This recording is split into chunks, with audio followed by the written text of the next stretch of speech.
రేవంత్ రెడ్డి గారు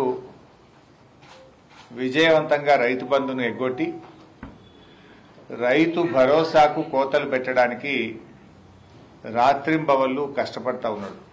ఎటైట రైతు బంధుకు రైతు భరోసాకు కోతలు పెట్టచ్చు అని పాపం వ్యవసాయ మంత్రి, ఆర్థిక మంత్రి, ముఖ్యమంత్రి అందరూ ఈ రైతు భరోసాకు కోతలు పెట్టడానికి కుస్తీలు పడుతున్నారు.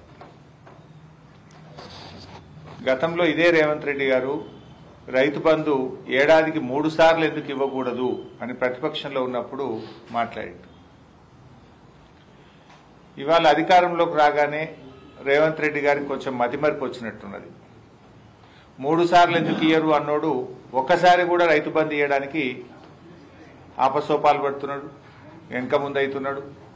వానకాలానికి రైతు బంధు ఎగబెట్టిండు, యాసంగికి రైతు భరోసాలో కోతలు పెట్టడానికి కుస్తీలు పడుతుంది.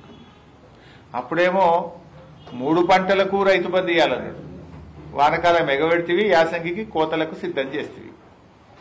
అంటే రేవంత్ రెడ్డికి మతిమరుపు అనుకోవాలన్నా, రేవంత్ రెడ్డి గారు ప్రతిపక్షంలో ఉంటే ఒక మాట, అధికారంలోకి వస్తే ఇంకొక మాట, అంటే 2 నాలుకల ధోరణి. ప్రతిపక్షంలో ఉన్నప్పుడేమో నాలుకకు నరం లేదు, ఏదైనా అడుగుతాడు. అధికారంలోకి వస్తే తాను చెప్పిన మాటలు తానే మర్చిపోతాడు. ప్రపంచంలో ఏ మూల ఏ క్షణం ఏం జరుగుతుందో వేగంగా తెలుసుకోవడానికి తొలి వెలుగు వాట్సాప్ ఛానల్ని ఫాలో చేయండి.